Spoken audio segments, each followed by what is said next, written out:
शेतकरी मित्रांनो नमस्कार. स्वागत आहे तुमचं हजारी फार्म आपल्या शेतकरी यूट्यूब चॅनलवरती. माझ्या पाठीमागे तुम्ही आपली उन्हाळी ज्वारी बघू शकता. जवळपास 1.5 एकराचा प्लॉट आपण लागवड केलेला आहे. याच्यावरती व्हिडिओ आतापर्यंत आपण बनवले नाहीत.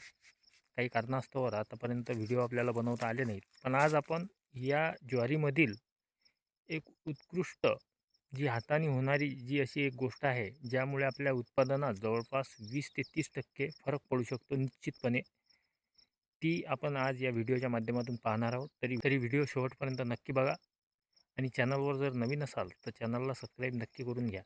कारण आपण कलिंगडाचं उत्पन्न आपलं झालं, तो एक शेवटचा व्हिडिओ बनवला. त्यापासून आपण व्हिडिओ आपले बंद होते.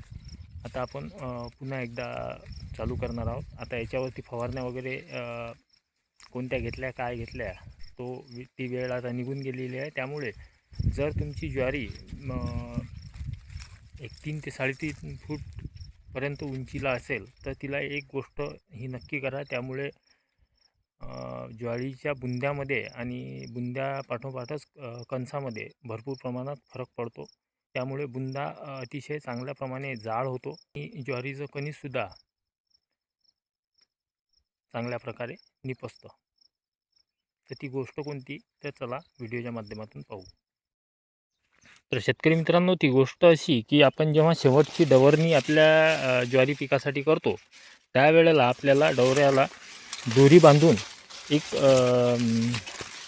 शेवटच्या डवरणीमध्ये पिकाला चांगल्या प्रकारे भर द्यायची आहे.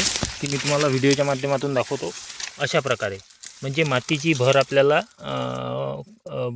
बुंद्याच्या शेजी किंवा खोळाच्या शेजून आपल्याला मातीची भर लोटायची आहे. चांगल्या प्रकारे सेंटरमध्ये थोडी नाली करून बाकीची जी माती आहे ती झाडांच्या जवळ लोटायची आहे. ज्यामुळे आपल्याला 2-3 फायदे होतात. आपल्याला शेवटचं पाणी देण्यासाठी पाट पाण्यासाठी सुद्धा चांगली मदत होते. झाडांच्या आजूबाजूला भर लागल्यामुळे बरोबर नालीने पाणी उतरतं.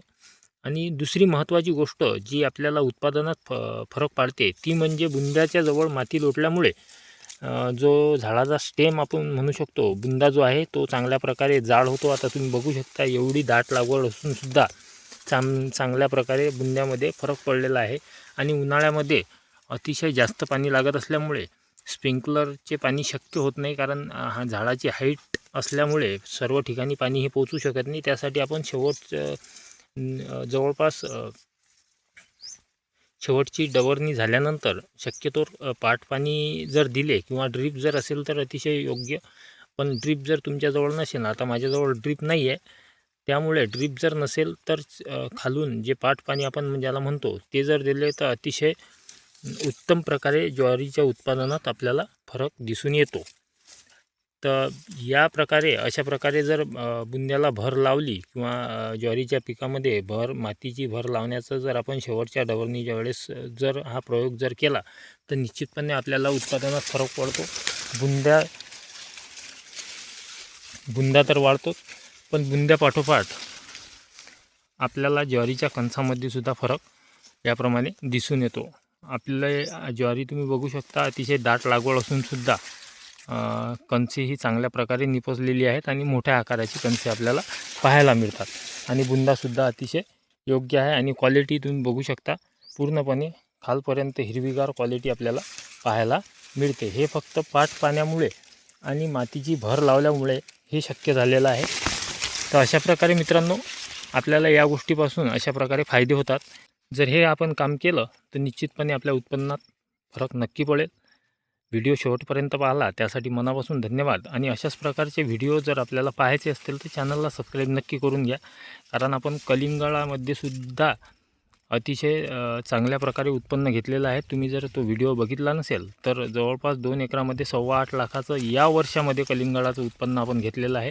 12 फेब्रुवारी रोजी आपली कटिंग संपूर्णपणे चालू झाली होती आणि 15 ते 18 फेब्रुवारीपर्यंत आपला पूर्ण माल हा संपला होता. त्यावेळेस भावसुद्धा चांगले होते.